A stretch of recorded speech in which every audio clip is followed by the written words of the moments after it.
Barbados, get up. Good morning Barbados, good morning to you. Good morning, morning, morning, morning. Good morning to you. Good morning Barbados, good morning to you. Good morning Barbados, good morning. Wake up, wake up, wake up. Morning to you. Indeed, good morning to you everyone, everywhere. Welcome to today. Today is Tuesday, the 30th of December 2025. I'm Pearson Bowen. As always, good having you company. It being the 30th means that tomorrow is Old Year's Day, the last day of 2025. What's your plan to end the year? What's your plan to begin the new year on Thursday as well? But to those of you watching us on our streams on Facebook, YouTube, and our website, cbc.bb, we say good morning to all of you as well. We encourage you to give thought to what you are planning to do as well, and perhaps to share with us what you're planning to do to ring out and to ring in the old and new years respectively. So good morning, one and all. It's raining. It is really hallelujah. By the way, if you have a comment to share with us, just send us an email as well. I just love the rain. It started from last night. It's continued well into the morning. What that means also is that most of the roads are perhaps waterlogged. And so as you travel around the road today, as you get up and get going, be very careful. Be very, very careful. Be mindful of pedestrians. Be mindful of other motorists as well, because there are some vehicles that tend to motor through and splash your windscreen, and then you're blinded for just a little while. And that in itself, too, is quite dangerous. So be careful, be mindful, and all the rest of it. We spare thought, too, for the farmers, because some of them who want to get out there to do their work in their fields are held back or held up in some way, or just perhaps holding their head in their hands because some crops that would not want this level of water are being inundated by the water. But I'm thankful. We're all thankful. We all need the water to live and to survive, and so we shall get by. This too shall pass indeed. And so to all of you, good morning. Make the most of today. And speaking of making the most of today, we'll be connecting with a pharmacist as we look at our health overall generally and how we should be managing our health going into the brand new year. Some of those things that we need to be mindful of. And a lot of you are sneezing and runny nose and all the rest of it. You've heard from the medical fraternity of Barbados that there's some viral illnesses. How do we manage those? How do we manage our medication use at this time as we face that particular threat as well? Pat Ben, morning. How are you doing? I suppose the snow has melted somewhat, and so you're able to get on with life there in the States. Good morning to you, Pat. David G, good morning to you, my friend. How are you doing today? He says good morning to Rhonda, Auntie Faye, and all of the rest of the Morning Barbados crew. To all of you, David G. Sullivan says morning. Say hi to Holly for us, David G. as well. Vereen Walker, good morning to you as well. She's wishing Barbados and Barbadians everywhere the best of today. We say the very same to you, Vereen. Curtis Hope, how are you doing? Curtis, good morning to you as well. He sends blessings on Barbados today. Speaking of the Hope, Dario Hope, good morning to my brother. He is the outstanding driver of the transport board. Indeed, congratulations to you.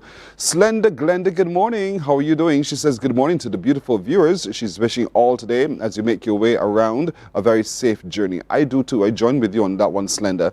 Have yourself a great today. Sweet Rons, good morning. Terrific Tuesday to you as well. She encourages us to continue to celebrate life, and I say the same to you. We see your celebration every day online. So to you, Sweet Rons, have yourself a wonderful today and a great, great new year when it comes around. Marcia Rock, good morning as well. She says hello to all today. She's wishing a terrific Tuesday to everyone everywhere, encouraging us all to stay blessed and safe. Bako is in New York. Bako Corbin, good morning to you. How are you doing? He says, as we approach the end of the year, let us all give thanks. And I agree with you. You know, part of the tradition, particularly in the Methodist Church, is what we call watch night service. On the last day of the year, around 11 o'clock, you assemble in church and you come into the new year in church. Watch night service, I'm sure, happening at all of the Methodist churches across the island. Denise Smith, good morning. How you doing? Girl, you're going to tell me that the rain is sweet. I'm telling you, the rain is sweet. And I'm loving it to the core. And for those of you with the tin roofs, you are so lucky. You are so lucky. Because the sound of the falling rain on a tin roof is like music to the soul indeed. So enjoy it while it lasts. And I wish you a safe and productive day today. So the pharmacist will join us. We'll take a look at that. Today we're also introducing you to some other artists of Barbados. I did promise you yesterday that Lisa Howell will be here. She is unfortunately not able to make it today, but two of her prodigies are joining us. Indeed, one a vocalist, the other a pianist, and they are well renowned. So you have to stick around to find out who they are and to hear a little bit more of their contribution to the soul of Barbados indeed. And so, it's Tuesday morning. We'll start with our conversations on CARICOM. What's going on in CARICOM? I'm sure you ask yourself that question, as many around the world ask the same question. What's going on in CARICOM? What's causing this? And how do we get out of this? But we also want to take some time in our conversation on CARICOM to look back at some of the outstanding achievements for the year 2025 in CARICOM. And so to help us navigate this is Barbados Ambassador to CARICOM, His Excellency David Comishon. Ambassador, good morning to you. Morning, Pearson. Pleasure to be here. Good to have you back. We missed you for a little while. It's such an important segment because so many people, not just in Barbados, learn so much about CARICOM. And we want to thank you for doing that. You know something, Pearson? When I was in Queen's Park on Christmas morning, I can't tell you how many people came up to me and said, "We missed you. we missed your segment on Morning Barbados." Yes. And especially Barbadians who live overseas. In fact, several of them were taking photographs with me as if I was a celebrity. Wow.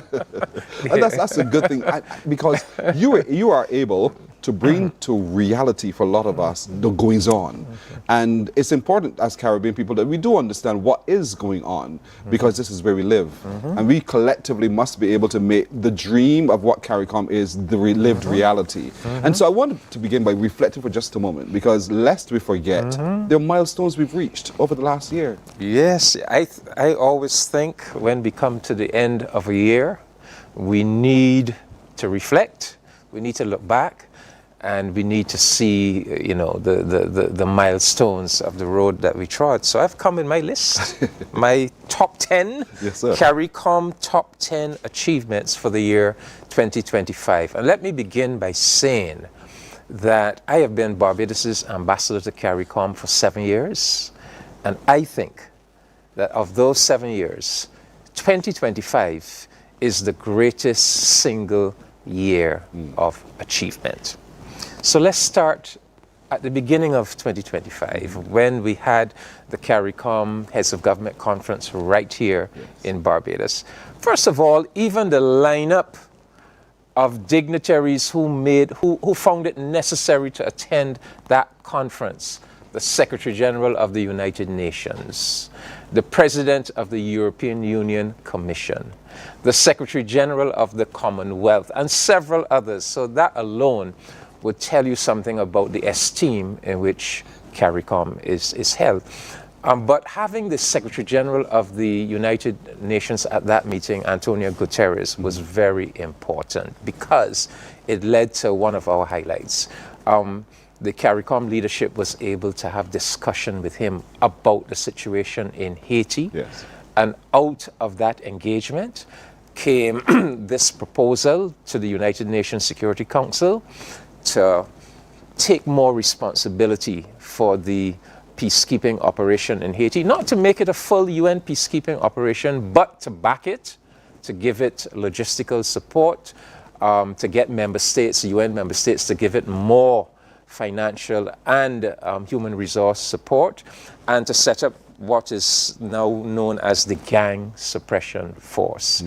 And that has been a critical breakthrough in 2025. And things are looking very hopeful. Well, let me not use the word very, but things are looking more hopeful now, because we knew the Kenya thing was kind of floundering. But now more parties have come to the table, more resources, and we have a clearer vision of where we are going.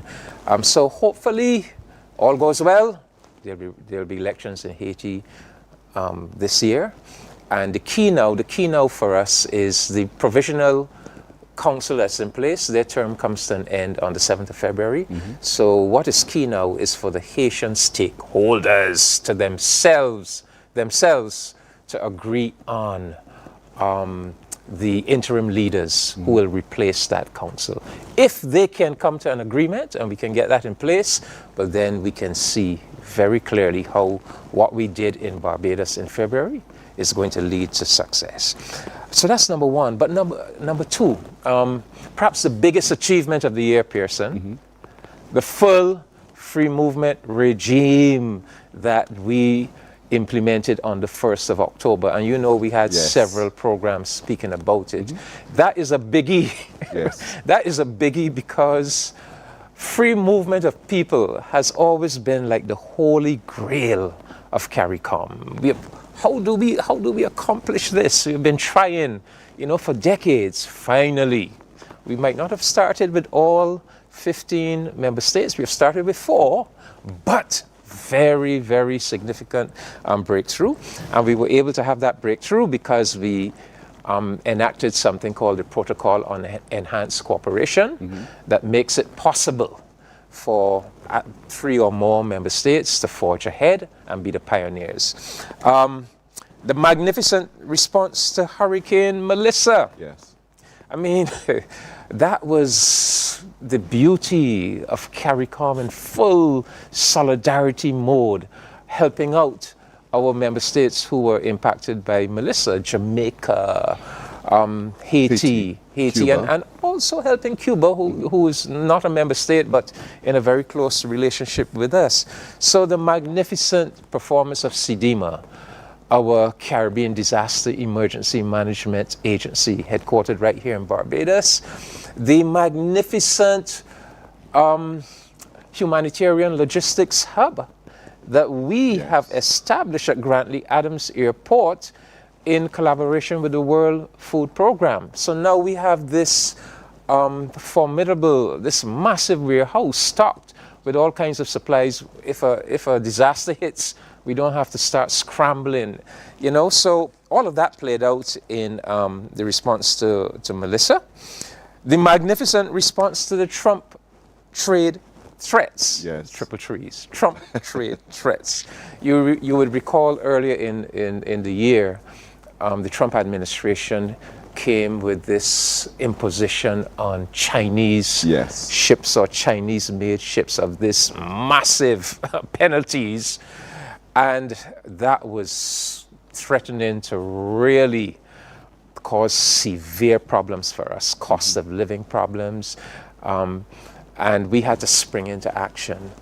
And when I say we, the CARICOM private sector organization, which is this tremendous body, and we have to give the private sector body.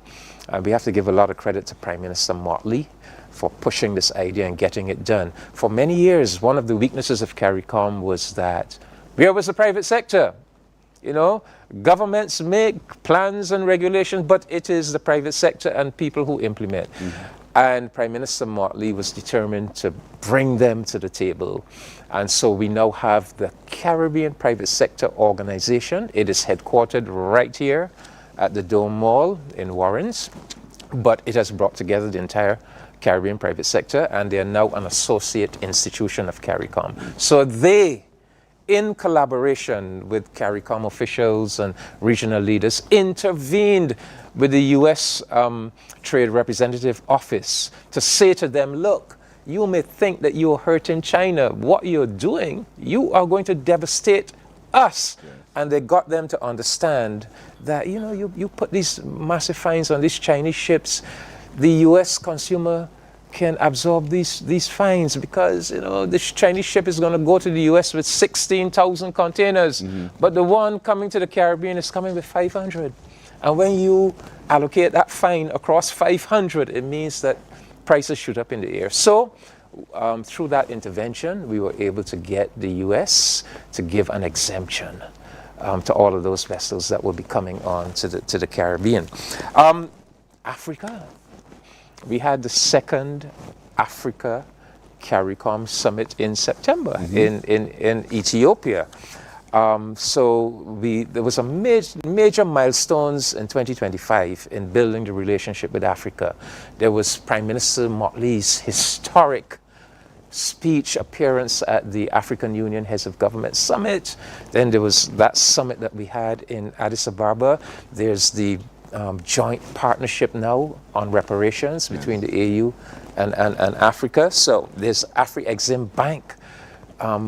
The relationship continuing to build out and continuing to give tremendous loan resources. CARIFESTA. Oh, without a doubt. What can we say about CARIFESTA 15? Yes. The word out all across the Caribbean is that this was the best CARIFESTA of them all. So kudos to Barbados. This was one of the signal CARICOM achievements of 2025, and it created new dimensions in CARIFESTA, the youth village, the big conversations, the extending, bringing in Africa, Ghana, and Zimbabwe, so tremendous. Securing the position of Secretary General of the Organization of American States by a CARICOM representative for the very first time in the history of that organization, which goes back to 1948. Albert Ramdeen of Suriname. Collaboration on fighting the menace of crime. We have made a number of breakthroughs in 2025, including bringing all of the chief justices of the region together, put them into one body to engage with our heads of government to look at improving the law and order system, appointing Godfrey Smith as the regional crime czar, and he has done tremendous work thus far in even securing funding for a number of crime-fighting initiatives. And then finally, number 10, I would say the continuing development of existing outstanding initiatives, such as the 25 by 25 plus 5, because we're taking it to 2030 now, food program. Further development of the Skills National Program with bringing on board aviation workers, and making a breakthrough in developing an industrial policy program, similar what we are going to do for industry, after the pattern of the 25 by 25 in agriculture. We are on the verge of putting a similar initiative in place in relation to industry. So that's the top 10 for me. And for 2025? Yeah, just for 2025. And so it begs the question, why would one member say CARICOM is dysfunctional and also self-destructive? You asked that question, we ask it too. When we come right back, we'll continue our conversations on CARICOM. Morning, morning, morning. Good morning. Good morning to you.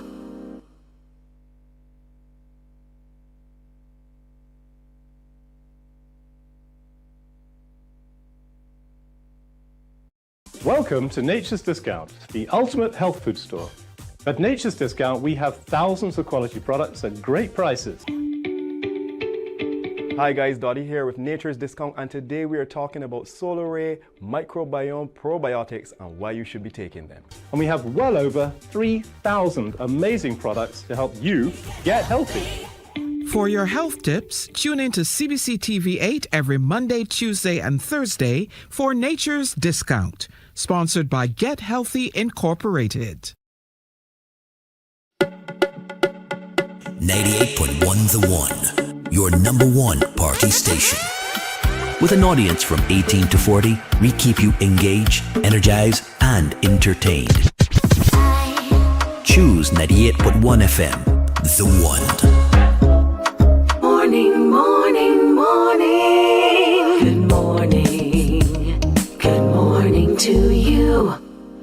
19 and a half minutes after 6 o'clock, and we continue our conversations on CARICOM. You would have just heard Ambassador list for us some of the top 10 outstanding movements and activities within CARICOM in just this year alone. And in just this year alone, one member state said CARICOM is dysfunctional.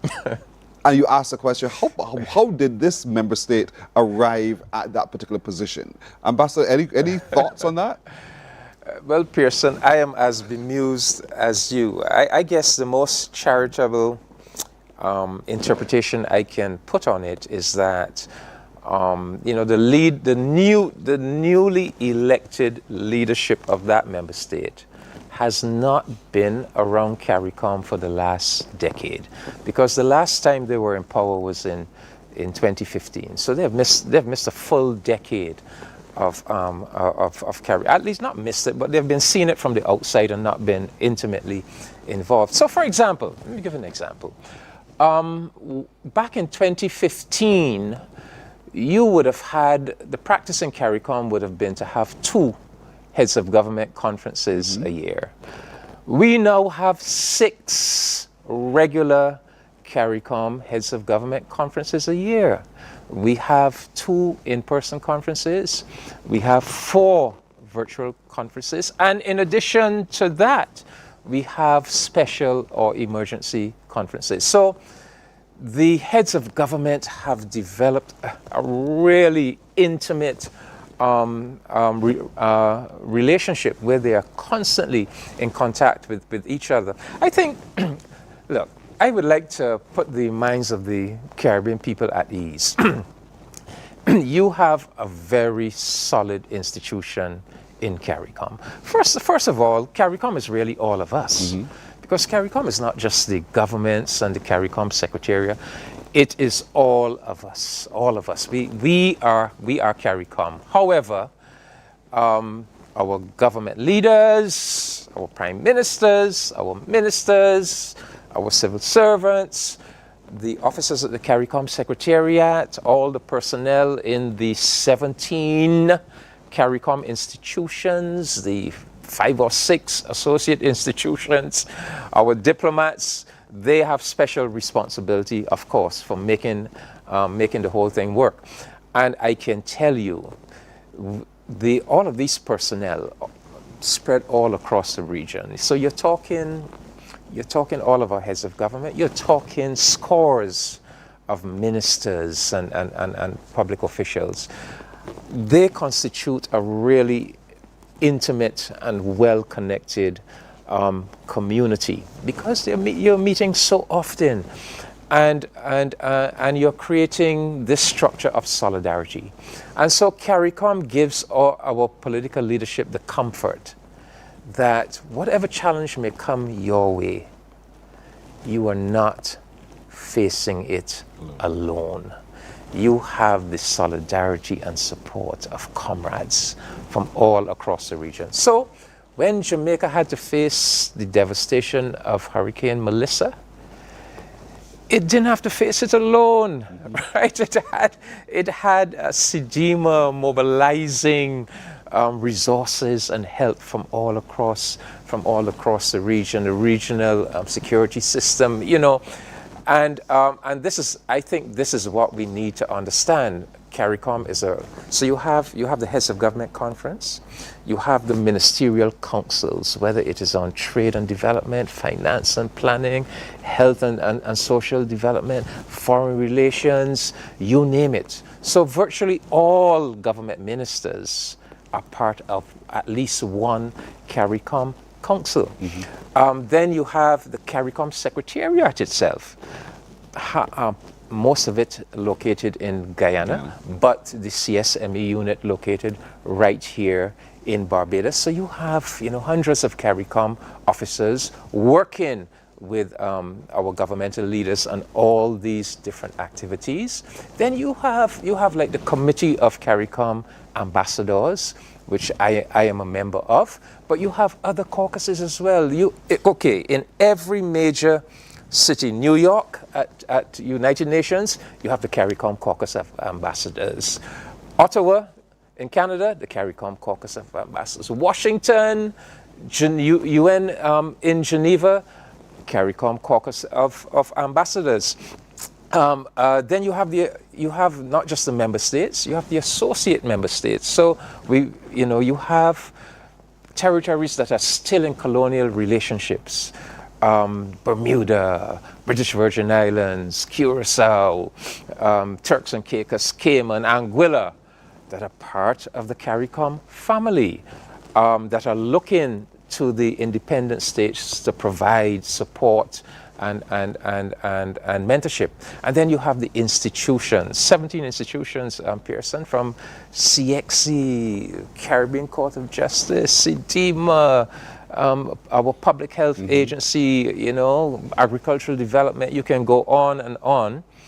You have the associate institutions like the University of the West Indies, the Caribbean Tourism Organization, and you have the core of CARICOM youth ambassadors. So CARICOM is really a multi-layered, a very extensive multi-layered structure, and it is solid. I mean, I would say that CARICOM has evolved, has developed, and CARICOM now has a solidity that it did not have in its earlier years. So for example, I give you one example. In the late 1970s, early 1980s, there was no CARICOM Heads of Government Conference for 7 years. Our prime ministers did not meet for 7 years. Today, there are 6 regular conferences every year. You understand? And back then, there were doubts as to whether CARICOM would survive. You know, it did survive, right? But it is a much more solidly rooted institution now. So I would just like to say to our people, do not be unduly disturbed. You have a solid institution. You have a necessary institution, because in an increasingly unstable, unfriendly, and hostile world, the message has sunk in that we need each other, and we have to face that world as a collective, not as singular entities. Geopolitical conditions, we now have the United States having a base in Trinidad and Tobago, one. The United States is saying to Antigua, Barbados, those CBI countries, you will no longer be granted visas, and a whole host of other conditions happening, harkening back also to the decline of the West Indian Federation. Settle in the minds of a lot of people the value of CARICOM and why CARICOM, again, has that stability that we can all be sure of. Well, yes, I think the greatest challenge facing us now is that geopolitical challenge coming from the U.S. reasserting its historic imperialistic mission. So, you know, and I'm not saying anything that the historical facts do not bear out. The reality is that this superpower from way back in the 19th century has arrogated to itself this concept of American exceptionalism, that they are the exceptional country, that this is their backyard, etc., etc. And with the coming of President Trump, this has come to the fore once again. So whether it is that military incursion with all of those military ships, whether it is the subverting of our international law doctrine that our region is a zone of peace, whether it is putting pressure on CARICOM member states to cease medical collaboration with Cuba, to accept, to host U.S. military assets on their territory, to accept third-party deportees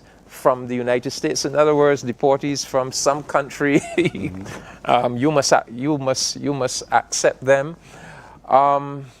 You know, so that has always been one of the great destabilizing factors. If we look at the whole history of our integration movement, we can see that where sometimes we have stumbled, it is because of that outside destabilizing factor. And this is why Errol Barrow was so prescient. When Barbados became independent, he said, our motto is friends of all, satellites of none. And we have kind of taken that to heart, and we have said, look, our fundamental policy is that we will not be part of, We will not be drawn into any imperialism's adventure, because there's several imperialisms. There's Western imperialism, but you can also find imperialisms of the East, of the East as well. So we have tried to be guided by that doctrine of not being drawn in. Unfortunately, we are not always successful.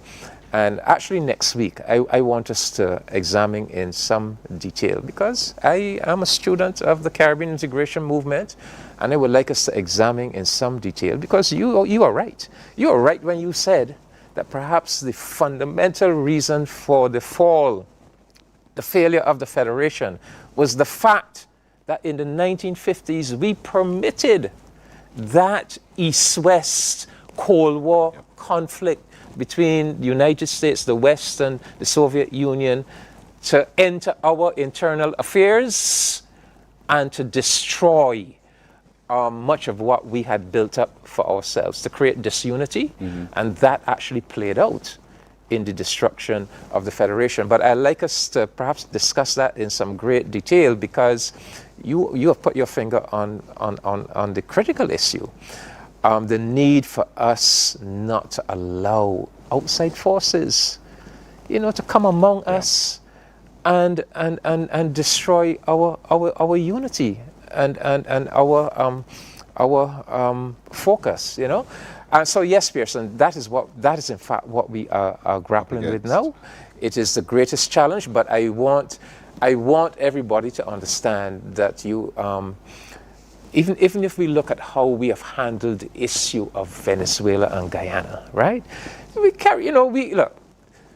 the CARICOM policy, foreign policy in relation to Venezuela has been brilliant. At every CARICOM Heads of Government conference, every foreign ministers meeting, the issue of the Guyana-Venezuela conflict is on the agenda. So we always get a report from Guyana as to what is the latest developments, and we always issue a statement of solidarity with our member state. At the same time, we recognize that Venezuela is part of the neighborhood, and Venezuela is a country that we also have constructive relationships with. And we recognize that this territorial dispute is a relic from the era of colonialism, that these two states have inherited from the British Empire, that the days of the British Empire. And it is a very difficult issue. So while we give our fundamental support to our member state, Guyana, we are with them, we support them, our diplomacy is sophisticated enough to make sure that we keep peace in the region, to make sure that we say to these two member states, yes, we are behind you, Guyana, but at the same time, you guys need to tone down the temperature. You need to have channels of communication among you. And you would recall back in December 2023, when things were really, really getting hot between the two, CARICOM stepped in, and we had that historic meeting at the Argyle International Airport in St. Vincent. We put together the Argyle Declaration, and we brought down the heat. So CARICOM. So for those who say that CARICOM has not been a reliable partner of Guyana, that is absolute rubbish. The CARICOM has been very, very consistent in supporting Guyana, and at the same time keeping, in a very sophisticated way, keeping the peace in our region. We got to leave it there, Ambassador. What a conversation on the CARICOM we've had today. Thank you so much, Ambassador Camishaw. I'm looking forward already to next week's conversation. And he already teased to us what we can expect next week when we meet one more time right here on Morning Barbados for a continuation of conversation on CARICOM. Again, thank you. My pleasure. You're welcome.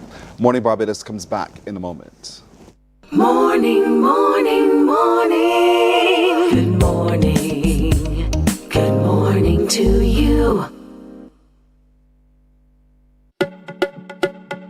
98.1 The One, your number one party station. With an audience from 18 to 40, we keep you engaged, energized, and entertained. Choose 98.1 FM, The One.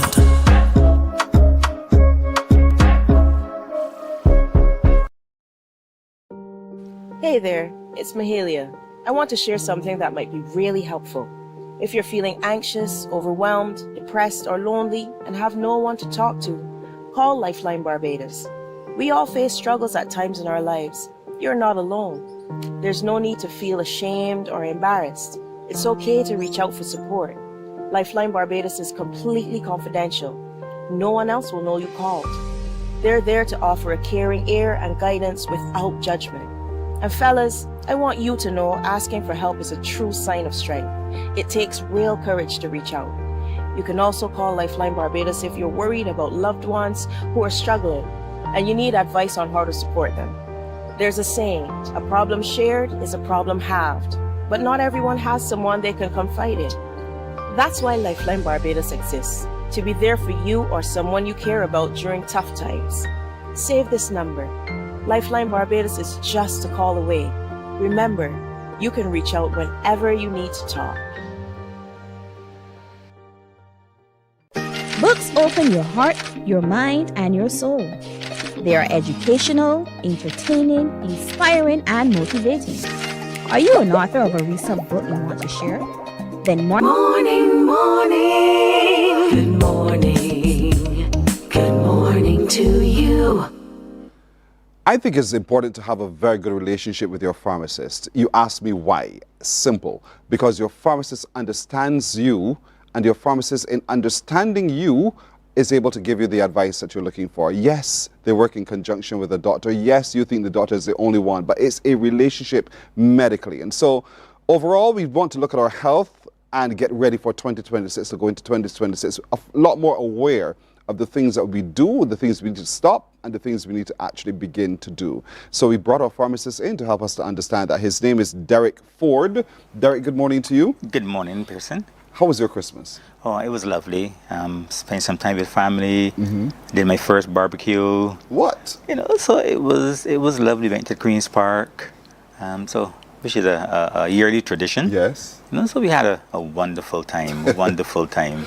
How did you go about protecting your own health during Christmas? Because we know we have a whole host of visitors on island, and oftentimes they bring their thing into our space. And Agreed. That thing, sometimes we're not quite ready for I it. say it every year. But for me and my family, and have a wife and daughter, and we increase our fruit intake at this time of the year. Try to keep our immune system up at this time of the year. Fruit does that? Fruit, yes. I mean, you have your vitamin C that would improve your immune system. So we do that every day. We do a fruit smoothie. You know, we do our apples and carrots and orange juice. We do that every year. At this time of the year, we may do that like 2 or 3 times a day. Because you try to keep your immune system up.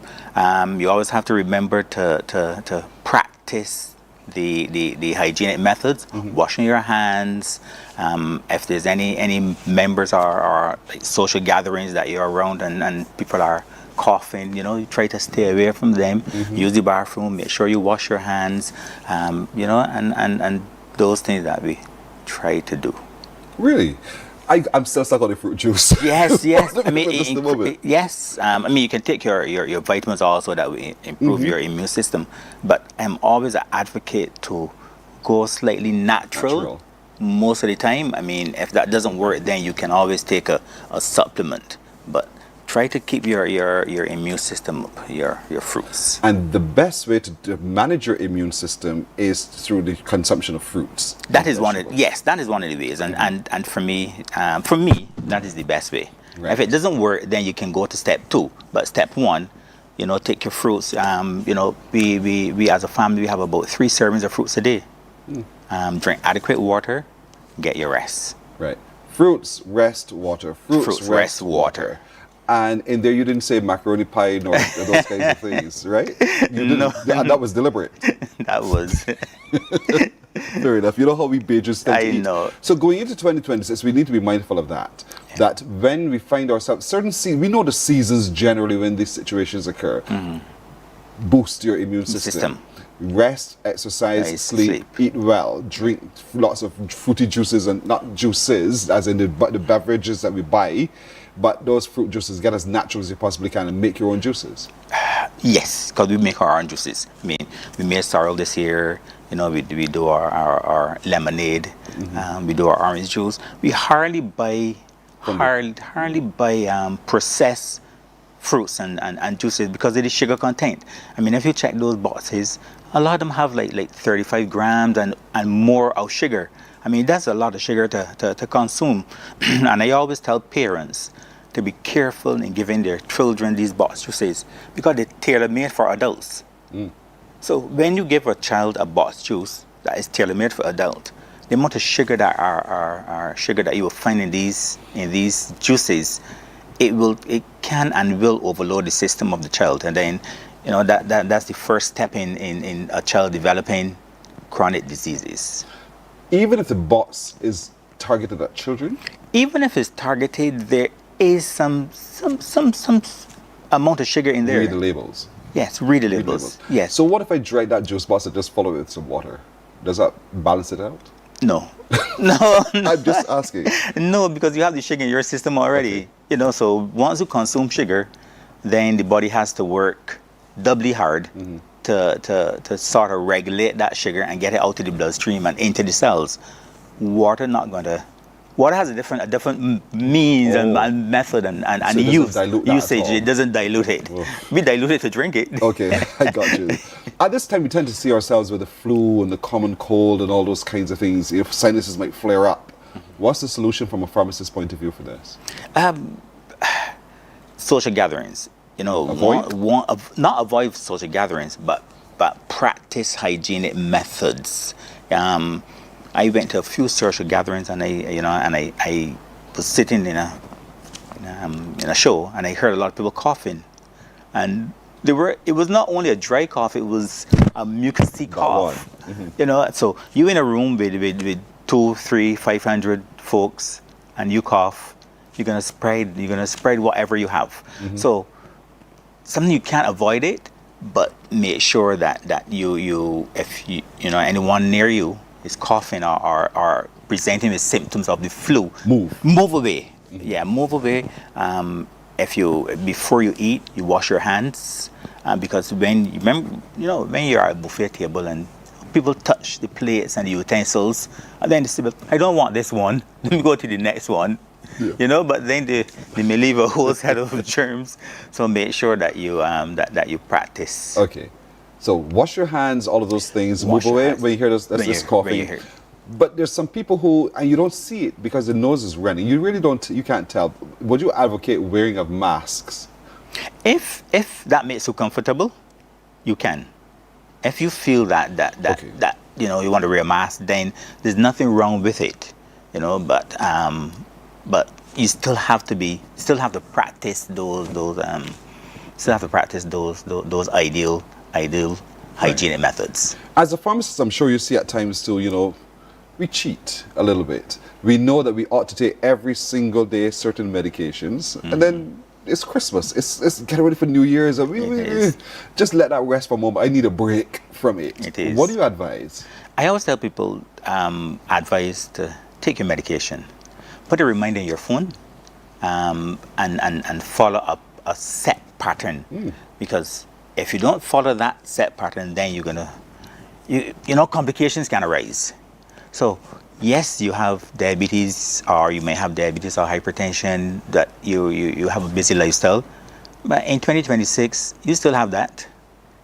You still have it to deal with, and a lot of the times you see a spike in January because of what the indulgence of people, the foods and the alcohol and the lack of sleep and all these other ailments. So I always say, set a reminder, be the model patient.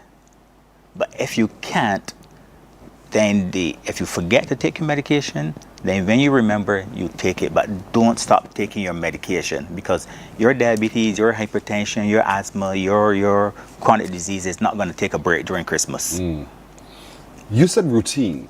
So if I set my system to take a tablet at 6 every morning, should I maintain it at 6 every morning? Is it okay to say, today I'll take it at 9 instead? Is there danger in doing that? It is a danger. Really? Sometimes, because a lot of the time medications are tailored for like a 24-hour period or 12-hour period. So you don't want that medication the medication level to drop too low. And then when you take it, then the body has to work harder for that medication to reach the target cells. So you want to maintain a constant taking of your medication. All right, thanks for reminding me. I have to be mindful of that. Is it okay to mix 2 pills? So you have to take 2 pills, and I'm a crusher. I can't take a pill, throw it in my throat and go. I can't do that. It has to be crushed. And can I take both substances, mix it all together, and go from there? Before I answer that, let me go to your crushing of tablets. Oh, Lord. All tablets you cannot crush. I'm listening. You shouldn't. Some tablets, they dissolve in certain parts of your stomach, your GI tract. So when you crush that, some of them have a protective coating.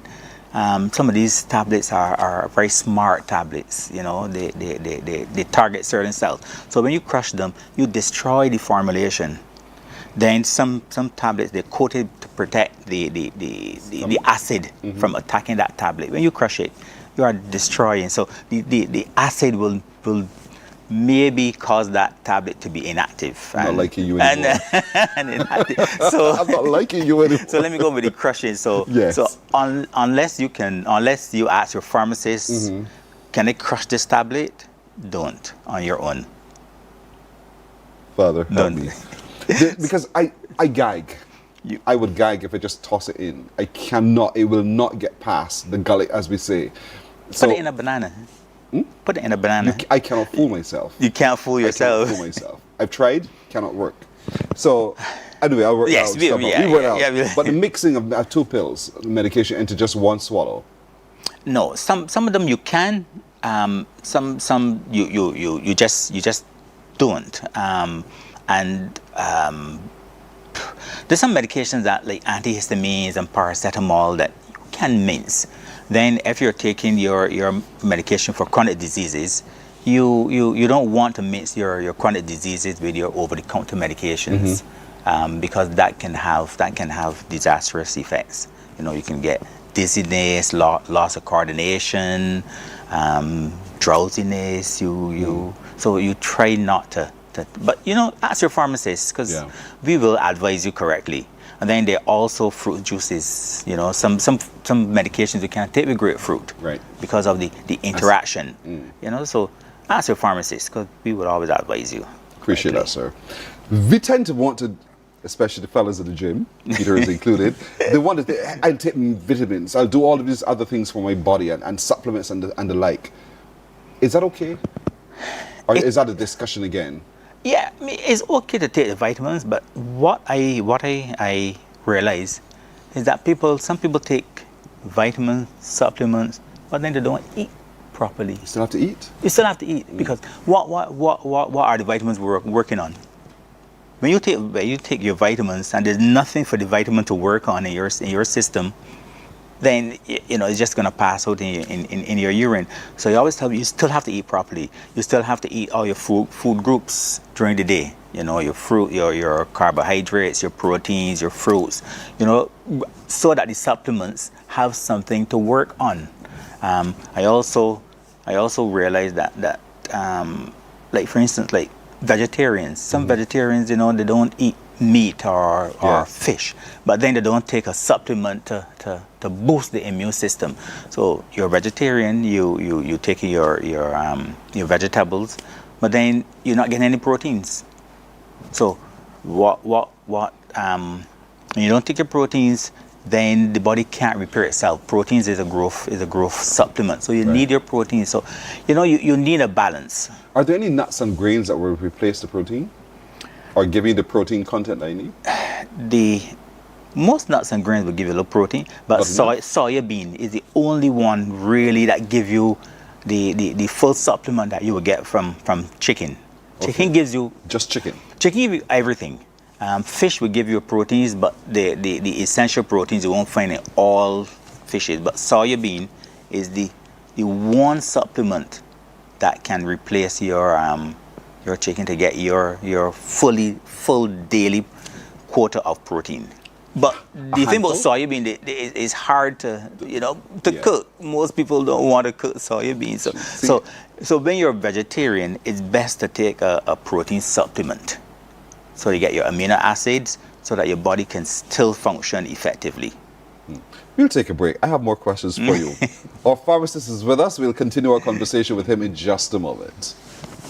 Morning, morning, morning. Good morning. Good morning to you. Books open your heart, your mind, and your soul. They are educational, entertaining, inspiring, and motivating. Are you an author of a recent book you want to share? Then Mornin Barbados would love to feature your book in our The Next Chapter segment. Send us an email to morninbarbados@cbc.bb. That's morning without the G. Come and let us turn those pages together.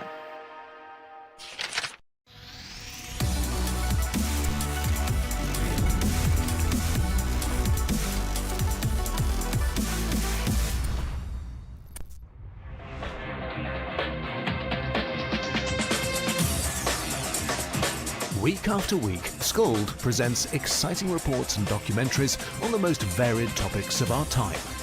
Spectacular developments and innovations, lifestyle and trends of tomorrow, mobility and tourism, health news, highlights from art and culture. Each contribution grabs the viewer with extraordinary images and stories and takes him into fascinating worlds which he experiences here exclusively and up close. Morning, morning, morning. Good morning. Good morning to you. We have 8 minutes now to go to 7 o'clock. We're sitting with our pharmacist. His name is Derek Ford. And Derek Ford has been giving us some really good advice as to how we manage our everyday, but how we get ready for 2026 as well. I want to turn our attention to children because we were talking about supplements before we took the break. There are children who are picky eaters, and yet we want to ensure that they have the best foundation. What do you recommend to parents today as it relates to the supplements that they use when the child just wouldn't eat the okras or eat the rice or eat the whatever else? My daughter, who's 14 years old, she was an extremely picky eater. Extremely. I mean, when we took her to the pediatrician, he was even concerned with her weight. I mean, my wife wasn't concerned. I was a little concerned too. She was extremely, so you know what we did? What we did, and I always advise, we put everything in the blender. Make it a liquid?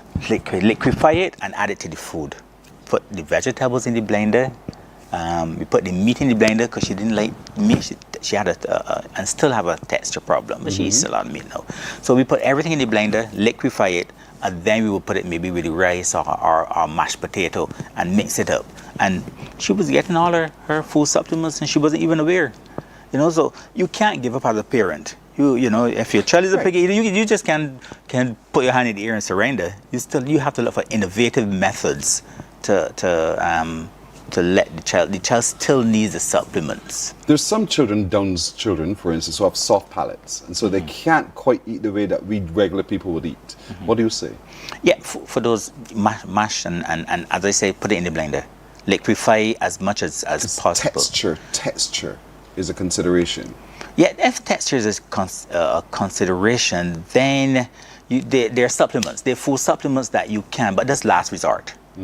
So if you know that your child just can't eat or there's a medical condition that preventing the child from consuming solids, yes, there are food supplements, but in most cases the child just don't like the color or the look. I mean, they have children that have never tasted a meal, but they just don't like it, just based on the color. What big heart about people be?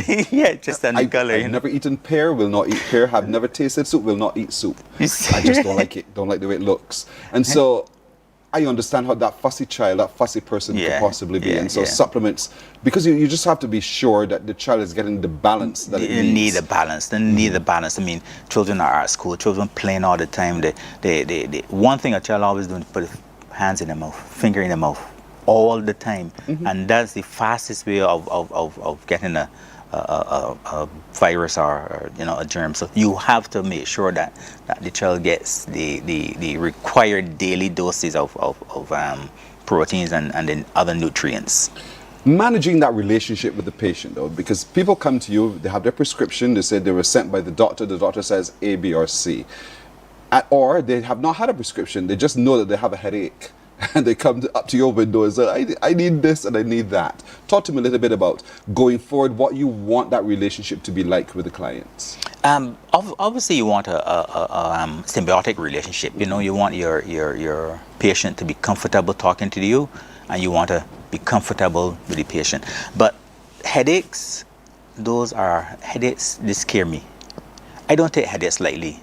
Anyone comes to the pharmacy with a headache, you will guarantee that I'm going to question that person. Are you on medication, lack of sleep, drinking enough water? How long these headaches have been going on? I always advise them with headaches. If it's more than 3-4 days, seek medical attention. Why are you so concerned about that? Because headaches can be a precursor, symptomatic of another condition. So, you know, if you're hypertensive, it could be that your pressure is high. You know, even if your sugar level is high, you know, you can get headaches, glaucoma, eye issues, sinus issues, viral issues. So I'm always concerned with headaches. I don't take headaches lightly. I just don't. You know? And so if the pharmacist doesn't take headaches lightly, us should not as well. No, I think too many people take headaches lightly, and our body always gives us little warning signs. We tend to ignore the warning signs, especially at this time of the year. You know, but they always give us a little warning, say, you know, a little headache that will increase every day. You know, it gets a little worse. So don't just go to the pharmacy and just go and pick up a antihistamine or something for headaches, you know, anti-pain medication. Ask your pharmacist so that they can ask you the pertinent questions. How long these headaches have been here? Is a sinus issue a sinus issue? I ask that deliberately because we accuse ourselves of having a sinus problem when we just couldn't breathe properly, or whatever the case may be. But is that always the solution? The diagnosis? Not always. So what else could it be?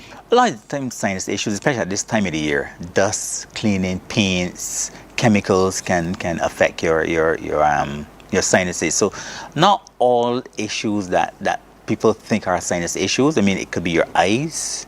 It could be some people that get knocking, you know, they dislocated or just fractured the nose a little bit. Those things can affect your sinuses. So when you come to the pharmacy and you say, well, you know, I have sinus issues, then you still have to question that person. And not all medications too, especially with sinus medications, you know, they interact a lot of times with your prescription medications. So you have to be aware with your sinus medications. Now, all sinus medications you can take with your prescription medications. Anyhow, one of the things that we tend to do often, though, when we have the breathing, the respiratory problems, is we go for the menthol crystals. We steam it and then we put our heads. Recommended? I still swear by that. Okay. I still love that. Not too many menthol crystals, because then you're gonna feel the burning through your nose. But we think the burn works. That's what we say to ourselves. Yeah, I mean, a couple of weeks ago, my daughter was sick, and that's what we did at night. You know, she had a towel over her head, and she inhaled the menthol crystals. Because even though I'm a pharmacist, I don't run for medication. If I can't, my wife will stop me. There's some people who almost live with those inhalers in their nose. You know, it's constantly stuck in the nostril. Don't tell me about those. Tell me about that then. Don't tell. It's dangerous. There's something called rebound congestion. Rebound congestion. So when you use those sticks of menthol crystal in your nose, and you use them for more than 3 days, the body thinks that you're harming it. So what they do, they constrict your blood vessels even more. So you think that you're congested, so you have to continue using these sticks of menthol. So I always say, stop. Don't use them. If you don't use them for 3 days, in majority of cases, your congestion will decrease and disappear. If you keep using it, you will always be congested. Okay. Oh, I think it's one of the most, I don't want to say dangerous products developed, but it is very addictive. Yeah, it is. Very addictive. A lot of people become quite addicted to it. Yes. Mustard oil, that still sells? Yes. People still use it? People still use it. Older people? Yeah, older people. Just work in this room. Alcalada. Alcalada. Used best for reducing temperature, body heat? Body temperature. Okay. Yes. I still have some at home. All right. So anytime the child has a fever or the adult has a fever, lather them in They can alcohol. lather them. You can take a cold water bath too.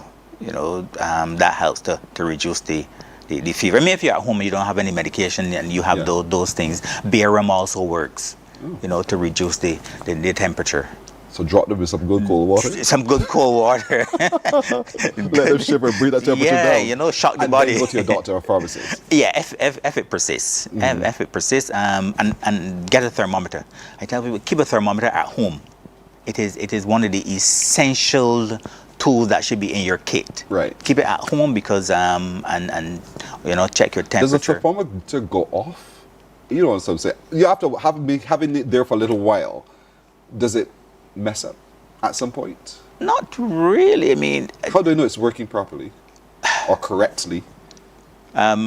Calibrate it. Go to the pharmacy and ask. But most of the time they have like a 5-year warranty. Okay. Most of them work. The problem with those is that sometimes the batteries will leak.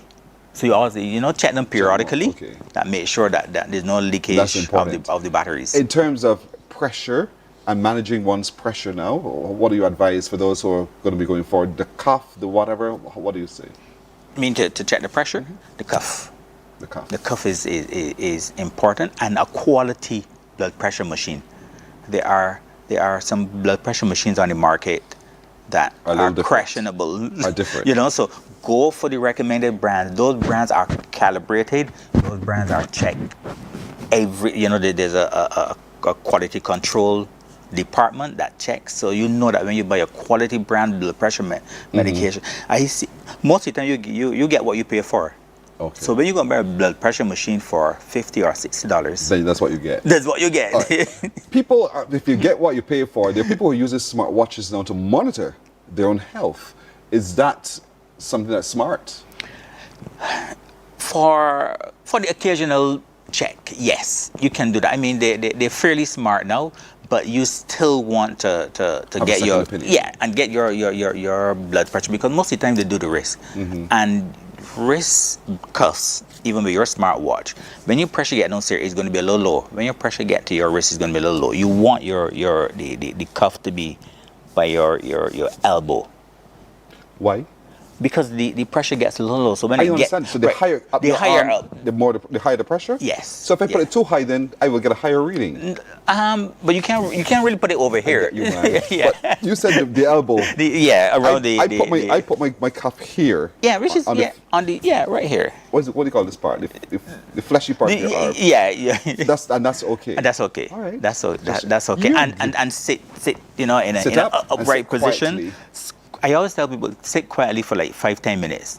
You know, let your body relax. If you have a table that you can rest your hand on, because some people lie down and some people slouch and some people do all types of walk around with a cuff, and so 5-10 minutes, relax, think of something pleasant, and then you take your blood pressure. And you feel the squeeze. You feel the squeeze. Your mind goes off. Yeah. I hope this number is correct. And just be careful of that. Derek, it's really wonderful sitting with you. Thank you so much. You've given us, I think, some really good advice. I think we are better positioned now to understand we need to have that conversation with our pharmacists, have that relationship, because you'll help to guide us as well as we go. And don't take a headache for granted. Do not take a headache for granted. It could lead to something far more dangerous indeed. Thank you for having me. You're welcome. Thank you. We're taking a break here. We're back in a moment. Morning, morning, morning. Good morning. Good morning to you.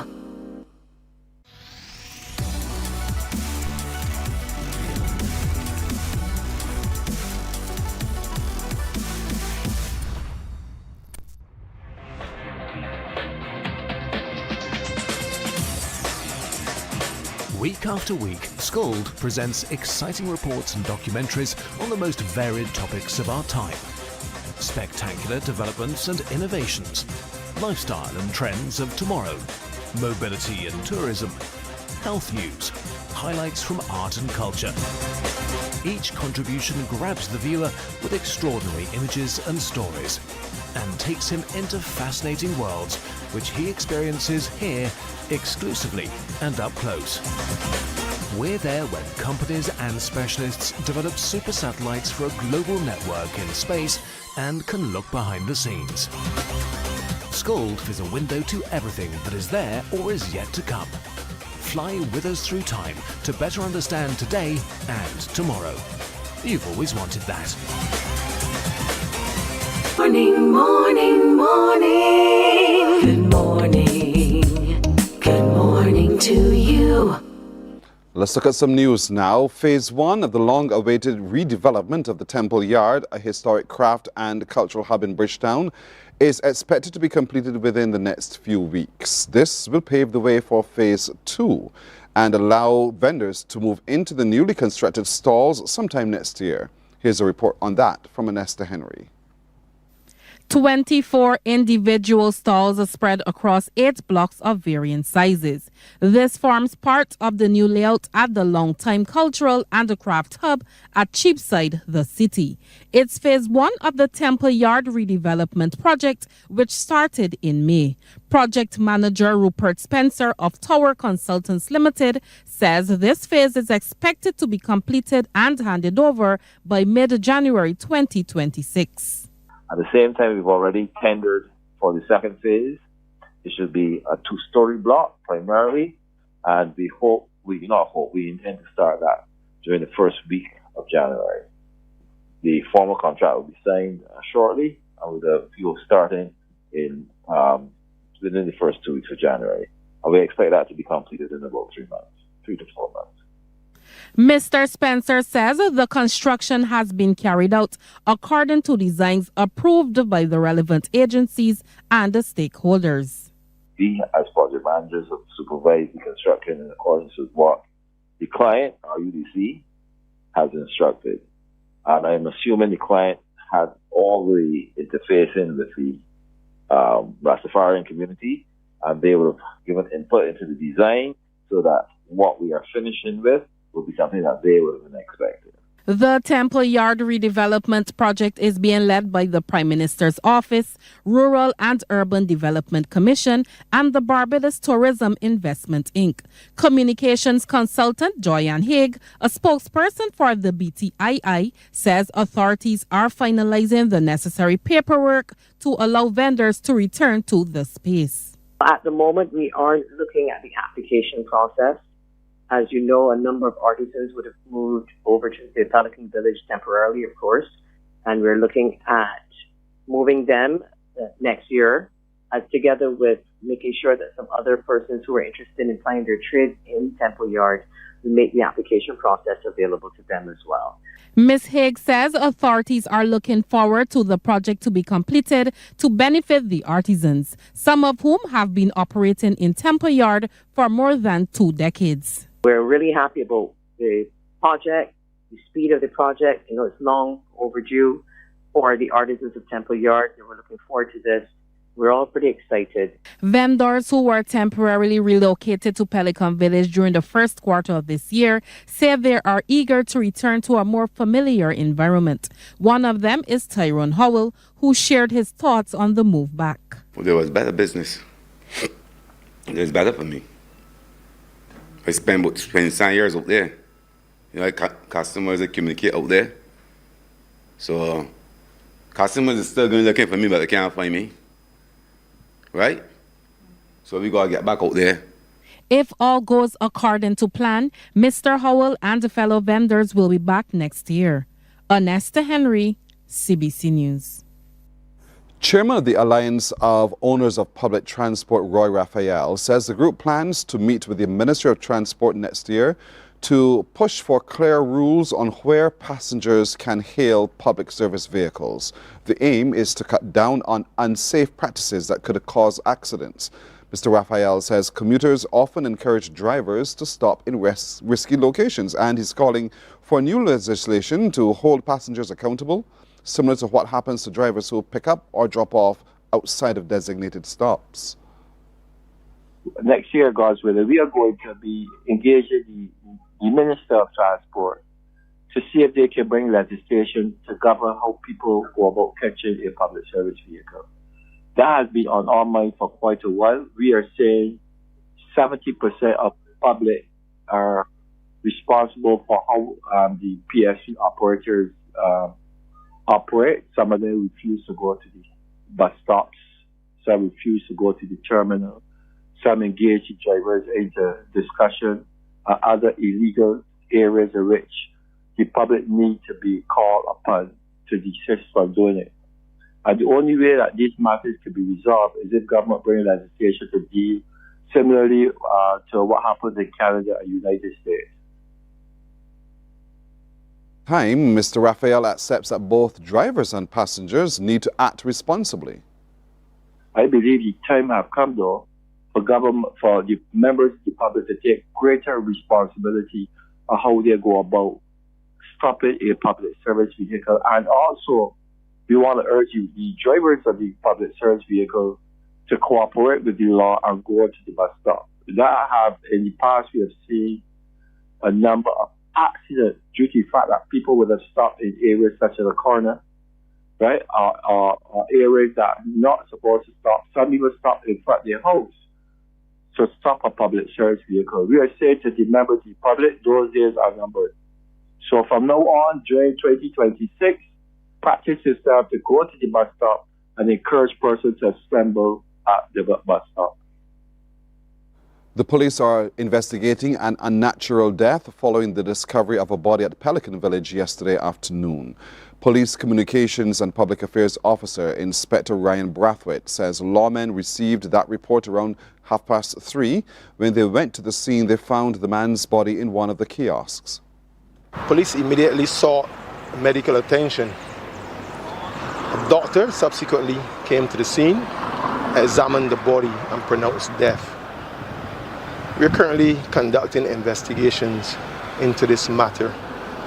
We're appealing to anyone who may have any knowledge of this incident or may have been in the area and witnessed anything unusual to please contact the Crime Stoppers hotline at 1-800-8477, Police Emergency at 211, or the Central Police Station at 430-7676 or 430-7630. The association representing funeral directors in Barbados is calling for stronger regulation of the industry amid concerns about outdated legislation governing the operation of funeral homes. President of the association, Ian Griffith, says the group is troubled by the licensing of new funeral homes under laws that are no longer fit for purpose. He told CBC News that the existing health services, embalmers and funeral directors regulations enabled and enacted in 1984 need to be updated, and the association will be engaging the authorities to push for that. They are registered, but the manner of which how to become registered, that's what you have to look at, because the legislation is now a very old legislation. A lot of people come into the business through what we call a grandfather clause that was supposed to have been ended since 1984, and which continues to this day. So we have to really look into having proper legislation that will see that persons come in the business with professional knowledge and experience. That's our news until now. We'll have more news right here on TV8 at 12 noon. Morning Barbados is back right after this. Morning, morning, morning. Good morning. Good morning to you. The Morning Barbados News is brought to you by Jordan Supermarkets Spend and Eat 2025 competition.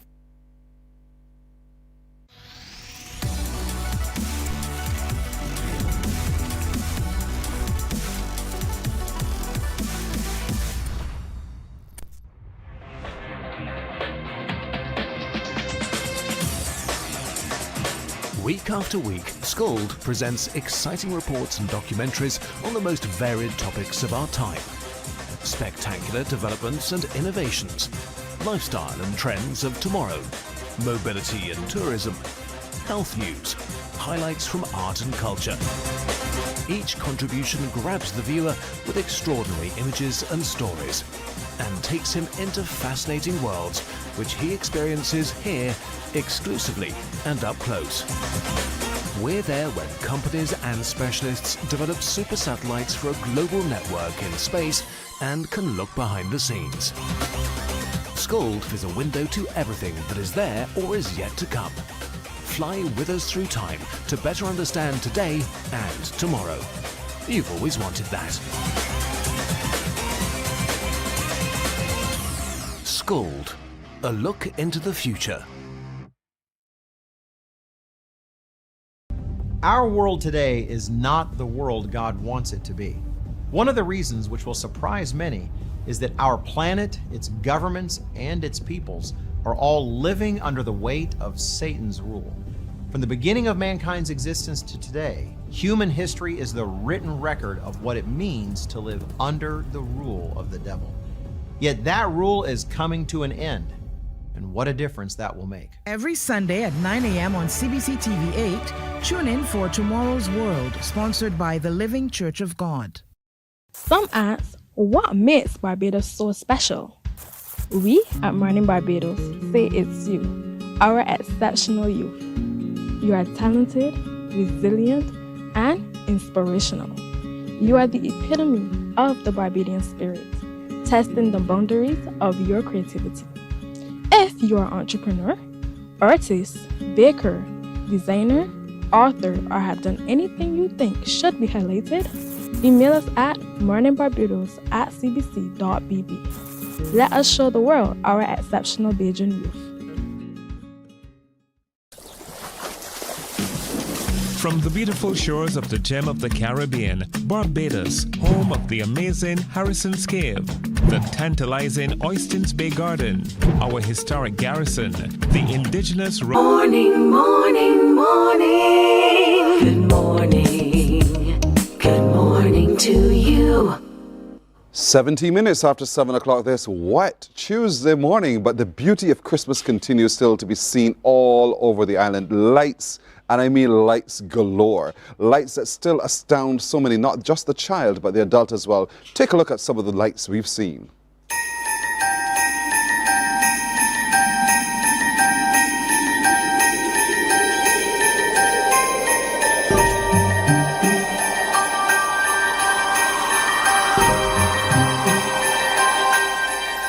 Hello, I'm Juliet Worrell at number 10 Calendars Crescent. Welcome to my home, my annual decorations. I hope that you enjoy it as much as I enjoy putting it together. I've been doing this now for 20 years. I started in New York back in the 80s, and when I moved home I decided to do it here also, and I do enjoy it. And that's my reason for doing it every year. It's a bit complicated because the traffic sometimes get a bit really tough, and then you will have people that might park on the main road and then other people get upset about it. Sometimes the police come around, check and make sure everything is okay. But all in all, I would say that is a very good experience. Well, you get different lighting almost every year. There are companies that I deal with that will send me emails of new stuff that they're bringing out, and I usually buy them when they put them on sale so that I can have them for the following year, and that's how I do all my arrangements. It takes me about 2 weeks to coordinate and put things where I want them, so it's like an experiment putting things here and moving it to another place. But it takes about 2 weeks.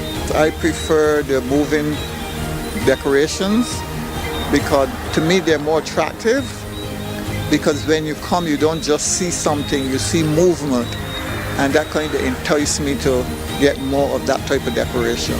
This year, which I want to do next year, is like to have the different little ornaments and things in the garden. I think I did this year and I like it, so next year you will see more of this. And like I said, I like the dog that's moving. I like the the carousel, and then it's the Eiffel Tower and Statue of Liberty. I like structures that you can recognize or what you say associate with. So that's why I go for that kind of thing. The LED lights I find are brighter and they last much longer. So I would say the LED lights was a big change to the incandescent lights. I don't worry about the light bill because it's something that I love to do, so I don't worry about the bill. I would say that it's not as expensive as people might think, especially if you have the LED lights, so I don't worry about the cost, and that's the honest truth. I get more joy out of watching the kids, and sometimes the parents have problems trying to get them to move. They don't want to leave sometimes, but it's a good experience because I think I appreciate the kids more than the adults because the kids are genuine. If they see something that they like, they tell you, and they know all the characters, the Star Wars characters, the Sesame Street characters, and they get excited when they see these things. And that's why I like to buy things that I know the children would mostly enjoy. I get very excited, especially when I see the people come to see them, to look at the lights. I get very excited. It makes me feel like if I did something that people appreciate, like I say, especially the kids. So that's my enjoyment every year. I'm Leon Mears. Many people know me as the Light Man. And behind me is the work I did for 2025. And I'm going to take you to a journey and let you see the work I have done for this year. This started from my family back in St. Patrick's, but then done with it now. So them it's so hot now, so I decided to take over the castle now and make it stinging with the rhythm. And also I enjoyed this here for the last 20 years and bringing the community. And from the days, I love coverage, so I can always do this here. In the old days with Charles Grant and Jeffrey, them is men that put me on the map all over, seen to the world, all over Canada, New York, everybody called me from overseas. And obviously the Light Man got to come and sting with the band. Well, from small when I was about 10, I used to go to police parties and things with my cousin and VMF, and then I get fascinated. But I only had one problem. When he was going at primary school, I had to give exchange. And I get a dollar and the boys had cars. I was vexed, I cried as a little boy, and I started the lights from there. And then from the time my grandmother gave me a Christmas tree and they light it, and I start from there, and I start enjoying Christmas, decorating, and I start from there, rolling from 10 to 10, and always the love of Christmas. Well, the sponsors help me, but I like to do the artwork myself. I do most of it myself. The guys in the district and the guys want to help, but I don't let nobody help because too much cook spoil the broth. Well, I would advise anybody that trying to do the Light Man works is be a carpenter, because one time Santa broke in half from the highway.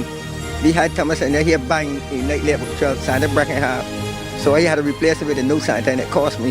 If he's not a rich person, it can be very difficult and costly, or you got to get sponsors to help like the Light Man. I can't call these sponsors, but I really like to thank them. I have a few sponsors, man.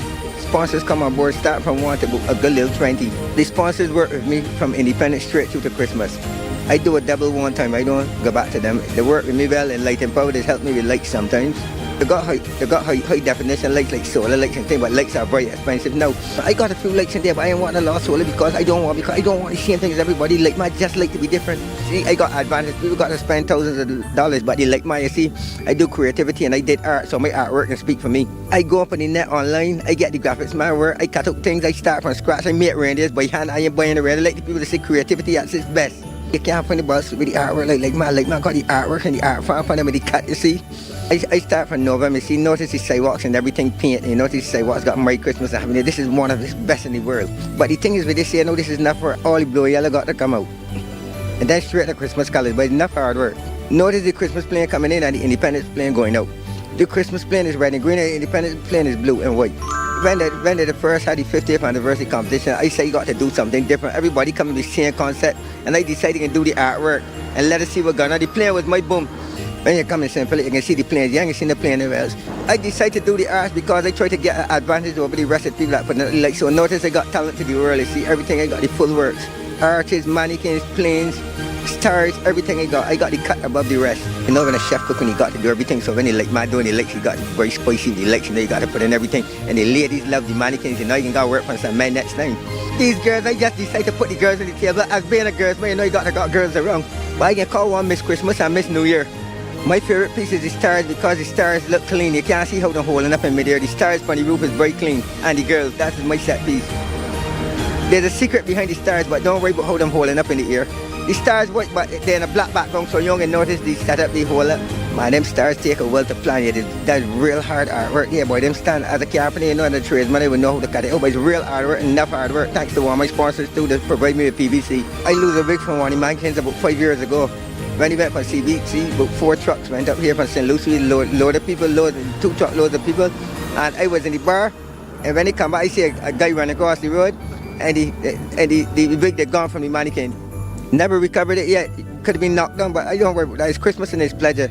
I think that the government could do, like how they got the garden park and thing competition, how they had the little independence thing. I think you should encourage the young people, especially the young people, man. We want them from the lawlessness, man. You could do like lighting competitions at each parish, you know, give them a first prize and the second prize and the third prize.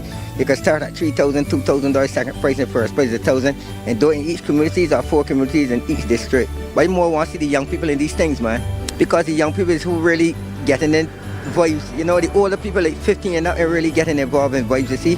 When it came up the national competition, the independence thing, I was the youngest man you see, and I was a little disappointed, but I wanted to see the youngsters involved, man. Well, I guess a lot of people like from the night and stuff, they tourists come and take pictures and things from the day. A little correct now, but when it hit the media like the Nation or CBC, something, that's when it burst. A lot of people ain't really know it up yet though.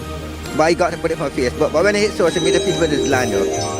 I'm Queensland Mears. Welcome to Sandbox Villa, Chelsea Road. It all started as a child, seeing my mom put house lights in her house on the inside. And then it went out to a tree called Snowy Mountain Tree. And from there it branched off. When I leave home and come down here to live, my husband also liked lights. So he would bring them and I would put them up. And as the year goes by, they increase more and more. Every year he would go to Cave Shopper, and whatever he see coming that is new, he will bring it and say, "Love, here, these are for you." And I will put them up. So I know from beyond wherever he is, if there is a way that he can see, he's enjoying these lights. So before he actually passed away, I put him in a wheelchair and bring him out and let him see them. And you should see the joy on his face. He would say, he would look at me and say, "Love, isn't those beautiful?" That's the person he was. I even have a picture of him in a Christmas ball hanging on the Christmas tree. What should I say? Is a gift from God. My mother was the same way. So I guess what you can say, I nursed it from her. I take the same lights and put them in different places. Obviously, if some not working, I replace them. I did all the landscaping here at me. So the trees, I make sure every tree having lights, because I don't want to see a dark spot. So although it looks as though it's finished now, I may still see some part that needs something more, and I will go and add it on. And I keep them up until my birthday, which is the 13th of February. I'll be 75 then, and I will keep them up until then. The 3 snowmen that is down to bottom, and the Christmas tree that is on top. I go up there, I power wash up there when it gets near to Christmas, and then I go up there and help decorate. Well, now that I'm getting younger, 75 in February, I get some help. But that Christmas tree that is up there, I went up there this year and decorate that tree. I still do my climbing, and they know me. And they know I love to work. They know the extent I will go over all the years. So, you know, they just tell me, be careful. Other people will come and say, "What are you doing up there?" But I don't go to the edge. where I will fall. And I am careful because you can see I'm still alive and kicking. Those coconut trees, I had them for a good few years. I got those from Carter's. A good few years now. But what I do is when my reindeers and the snowmen start to look old, I dress them in white and redecorate them again, light them over, and they're ready to roll. For me, lights is lights. I love my lights. The LED might save the electric bill, but whichever one look nice, pretty, I will go with those.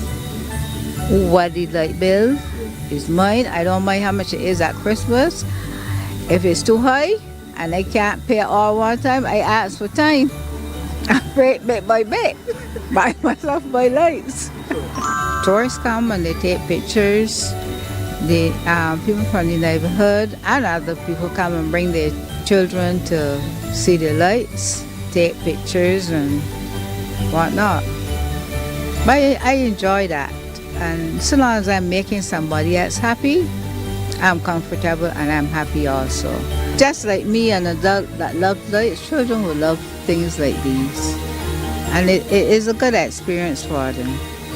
They cry, run around, the mother try to catch them, and even when some of the parents leave with the children, they have to bring them back again.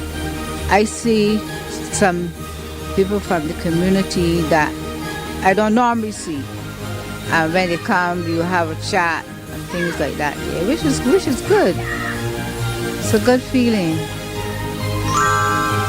And to see we're celebrating a good purpose, whether Christ was born, whether it is Christmas for him or not. This is my Christmas, my way of celebrating his life on the cross for me. It will please my heart to see every house or every other house light up in the street, in the community, in the parish.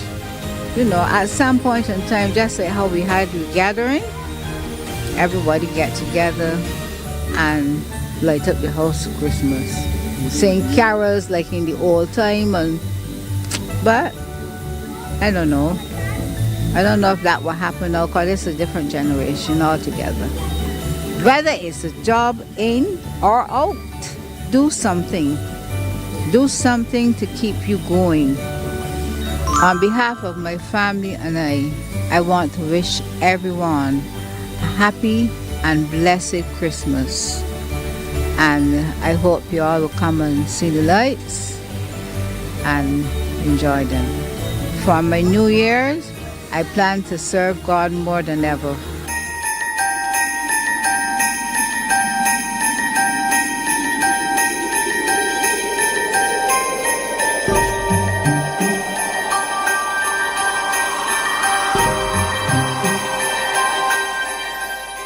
Morning, morning, morning. Good morning. Good morning to you.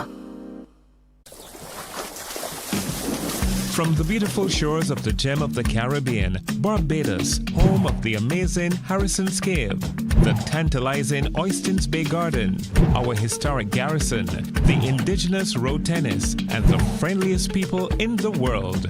We are 94.7 FM, the ultimate Bajan experience. There is a saying, you can find a Bajan anywhere. Are you a Bajan living abroad? Or do you know of one who has migrated to another country? Well, we at Mornin Barbados would love to have you or them on our Bajan Affair segment. Share your amazing stories, experiences, and how you have adapted to a new culture. Send us an email to morninbarbados@cbc.vb, and together we will travel the world.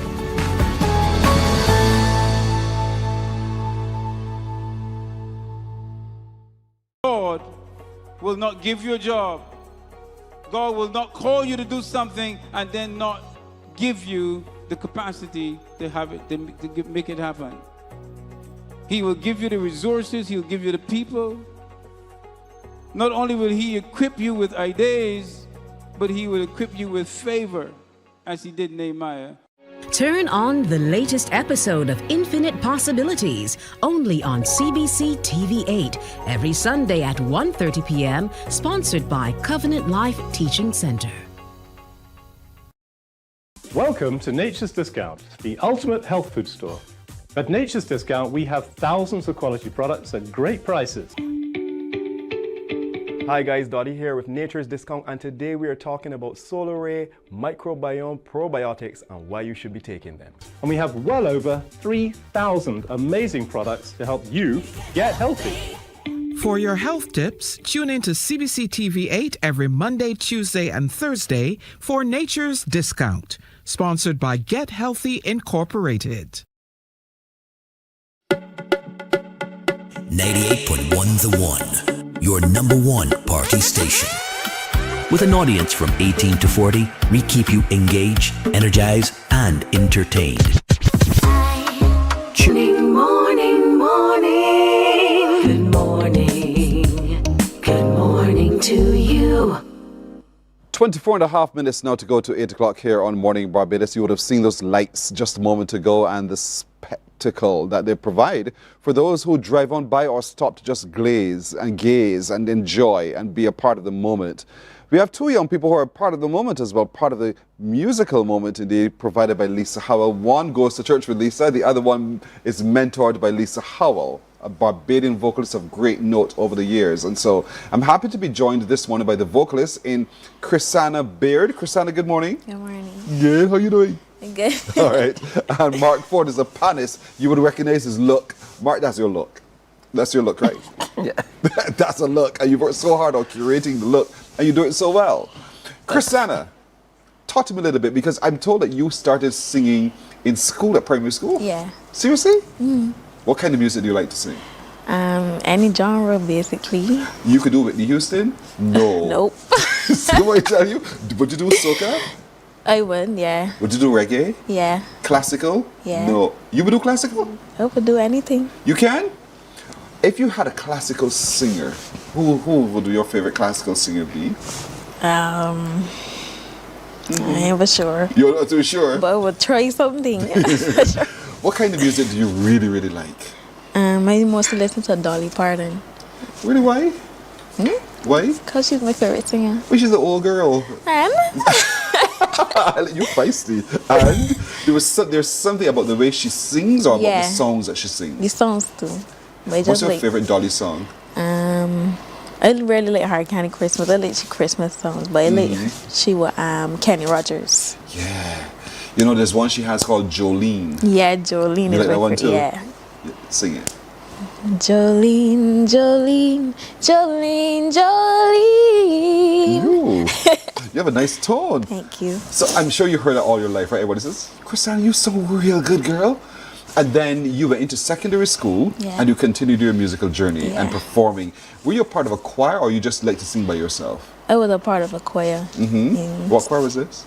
The Grant Adams choir. Nice. You know, I just think your school is phenomenal as well. And so, being a part of a choir, were you often called upon to do solos as well? Yeah, maybe like twice or so. And you keep asking, did you ever stop to say, why do they keep picking on me? You know? Yeah. But you didn't mind. You stepped forward. Yeah. Right? I'm told that you're preparing to do a single, release a single next year. Yeah. Why? I just love music. You just love. So what's this song that you're preparing for next year called? Not sure. Not sure. But whatever it is, you plan to put out a song next year. Yeah. By hook or by crook. Yeah. And so you're working with Lisa Howell to get this done. How is it like? What's it like working with Lisa? What has she taught you? She's very fun, and she's pushed me to like bring out my comfort zone because I get nervous sometimes. But she's you're helped me a doing lot. well. But so when you stand in front of a crowd, give me one experience you've had performing in front of a crowd, and where would that have been? Beach to the World. You did Beach to the World? Yeah, I can't remember what year it was, but I did it. And how was it? I was nervous, but it was good. So when the judges gave you advice, you took it and worked with it? Yeah, I took it. Wow. I'm told you were also part of the Richard Stout Teen Talent? Yeah. Talk to me about that. in like 2019, 2018, 2019. I was a part of it. I just joined it because it was like fun, and they see everybody do it, so I just want to do it too. It was fun. You just saw everybody else do it, and you wanted to do it too. And so you have no regrets entering any of these competitions at all, because they give you exposure. Yeah. So when you stand up there to sing microphone, and you look out there, you saw all of these eyes looking back at you. What crosses your mind? Like, just don't look at me, because I get scared. Just don't look at me. So how do you tell yourself, don't look at them? I just look ahead. Look over their heads. Yeah, but I couldn't really see nobody, so they were really good. Yes. Would you like to become a professional singer and let singing be the thing you do for the rest of your life? Yeah. Have you had a discussion with your parents? Well, no, not really. But you want to live you, right? Yeah. And you will live you. And so, is there any Barbadian artist that you think, boy, I would love to be like one day? Edwin Yearwood. Why? Because that's my favorite singer too. Yeah, but Edwin's a man. Still, I can still go out favorite singing. What about Edwin that you like? Do you like so much? I just love his songs, that's all. What's your favorite And Edwin his song? Voice in my head. Not that one. Not that one? It's the one that... Yardy. Yeah. No, it was...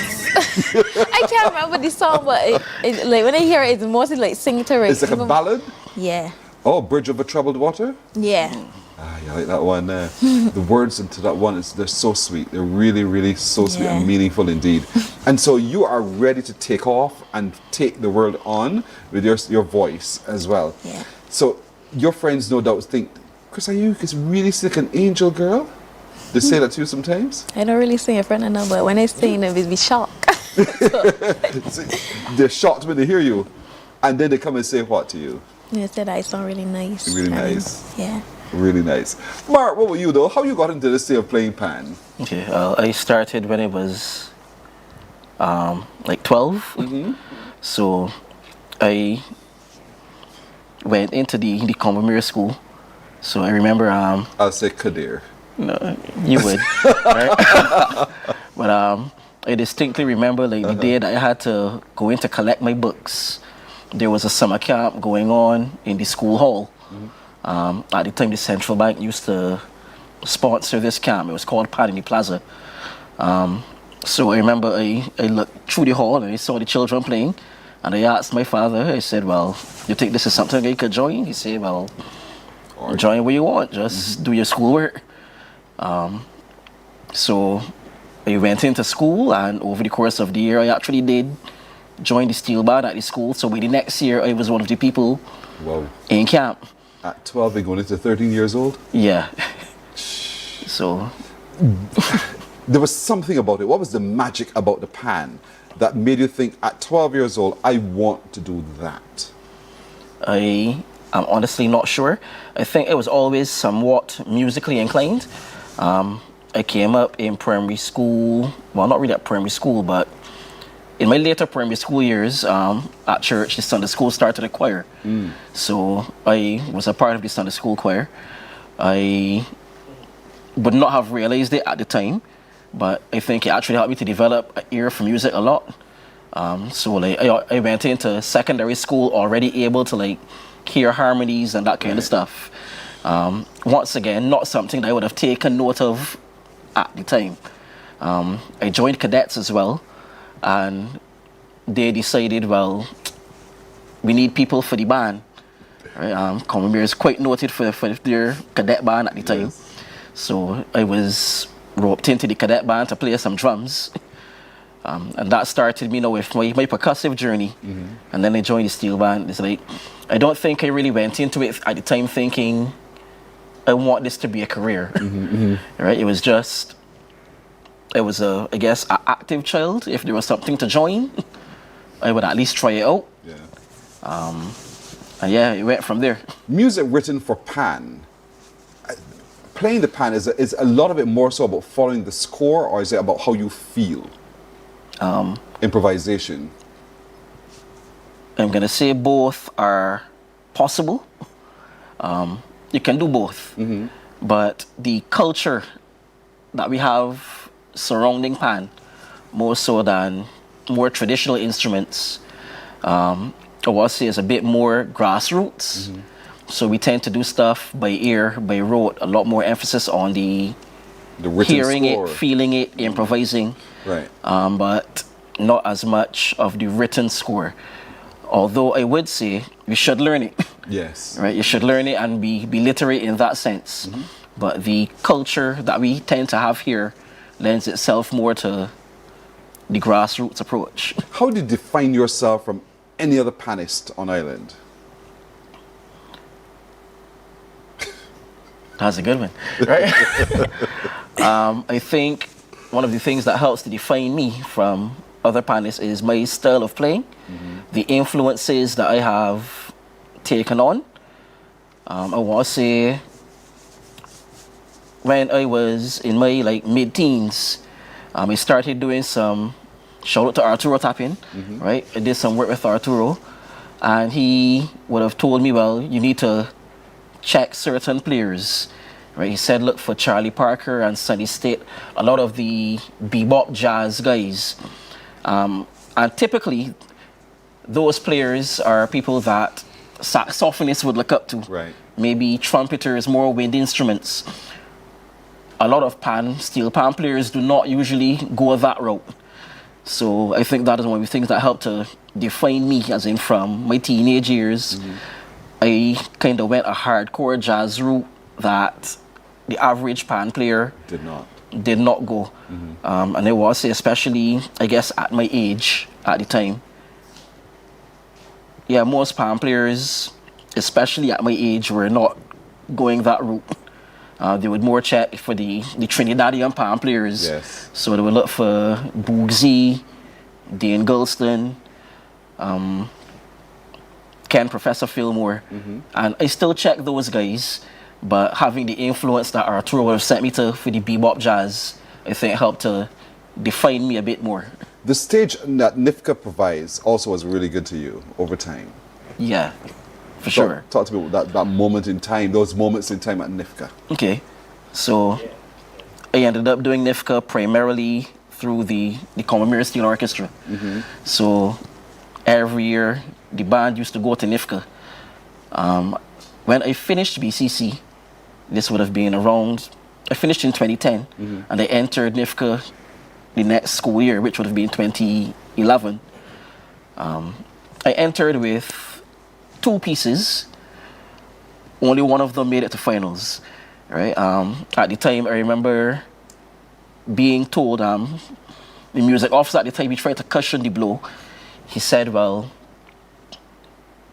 both of my pieces amassed the points to get in, but I think only the top 30 go forward. So while both songs were above the requisite points, only the top 30 are going forward, and only one of my songs made it into the top 30. Gladly, it was an original piece at the time that made it in. So I was able to perform that. I called on some friends of mine who formed a band that accompanied me for the entirety of the competition, from preliminaries, semi, straight to finals and gala. And that helped me as well to build my network and community. Right. I can call the names, but I guess now we could publicly thank them on TV. Sure. None of them asked for a cent, right? They were just my colleagues, and it was a fairly big band, like horns and everything. So that would have gotten a gold award. It even went to the gala, right? Outstanding, outstanding, Mark. Well, yours is a name that we hear often called with big events, so we know your name. We'll get a chance, ladies and gentlemen watching, to hear him and hear Chrisanna as well in just a moment, right after this break. Morning, morning, morning. Good morning. Good morning to you. 98.1 The One, your number 1 party station. With an audience from 18 to 40, we keep you engaged, energized, and entertained. Choose 98.1 FM, The One.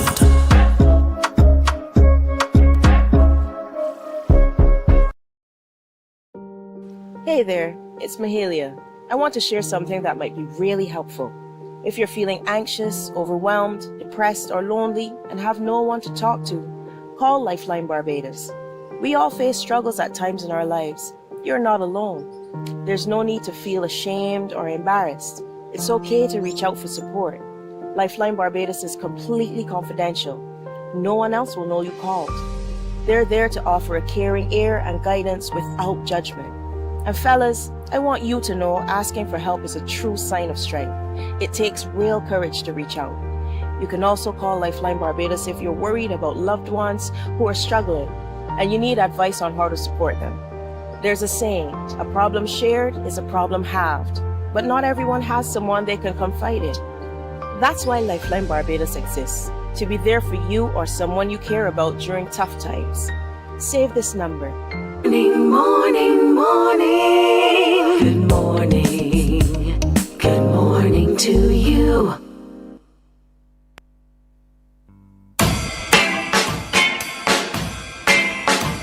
Hello there. Merry Christmas, how you been? Gee, it's so good to talk to you again. It's been a long, long time. Can't explain why you crossed my mind. I guess it's just to wish you a Merry Christmas. My best friend's having a party and everybody's going. I know it's gonna be a lot of fun. Oh, by the way, it's sunny. It's been a long, long time. Can't explain why you crossed my mind. I guess it's just to say, gee whiz, it's Christmas. It's funny that I haven't thought to call you before. And why isn't I haven't seen you around anymore? Another year is past and I can't erase the memory of your smiling face. So I had to call you up and say, gee whiz, it's Christmas. So don't forget the party that we're throwing. The warm fires of the fireplace will be glowing. It's been a long, long time. I can't really explain why you crossed my mind. I guess it's just to say, geez, it's Christmas. I'm wishing you a have a very Merry Christmas. Gee whiz, have a very Merry Christmas. Morning, morning, morning. Good morning. Good morning to you. Books open your heart, your mind, and your soul. They are educational, entertaining, inspiring, and motivating. Are you an author of a recent book you want to share? Then Mornin Barbados would love to feature your book in our The Next Chapter segment. Send us an email to morninbarbados@cbc.bb. That's morning without the G. Come and let us turn those pages together.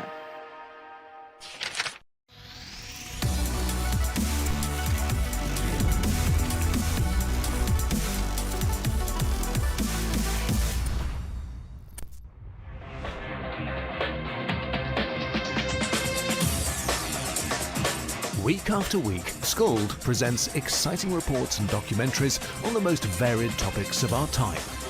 Spectacular developments and innovations. Morning, morning. Good morning. Good morning to you.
That's Mark Ford. And you know what? Mark Ford is from right here. We're coming right back with more in just a moment.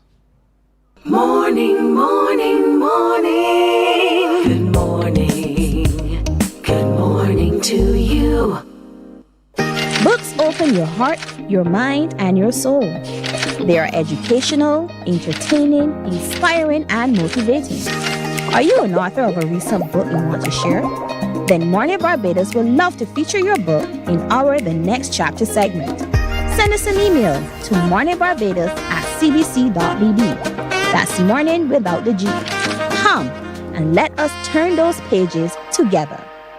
Morning, morning, morning. Good morning. Good morning to you. Before we go, we've all been watching the skies and noticing the change in weather conditions, and so too has the Barbados Meteorological Services. As a matter of fact, so much, they've just issued an update on the weather conditions for Barbados today. Let's listen to what they have to say. Good morning. I am meteorologist Sharice Brathwaite, and a flash flood watch is now in effect for Barbados. Pockets of moderate to heavy showers may trigger some flooding today, Tuesday the 30th of December 2025. As a result, the Barbados Meteorological Services has issued a flash flood watch.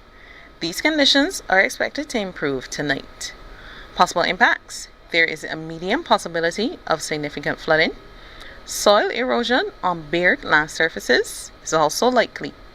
Water settlements on roads and fields, which may lead to commuting delays and possible isolated diversions in and out of the city. Increases in water levels of existing water bodies. Marginally invasive excess water on roads, fields, storm drains or water canals, and on property. Residents and visitors should also be aware that a flash flood warning may be issued at short notice. What you should do: the public should follow the recommendations from the Department of Emergency Management.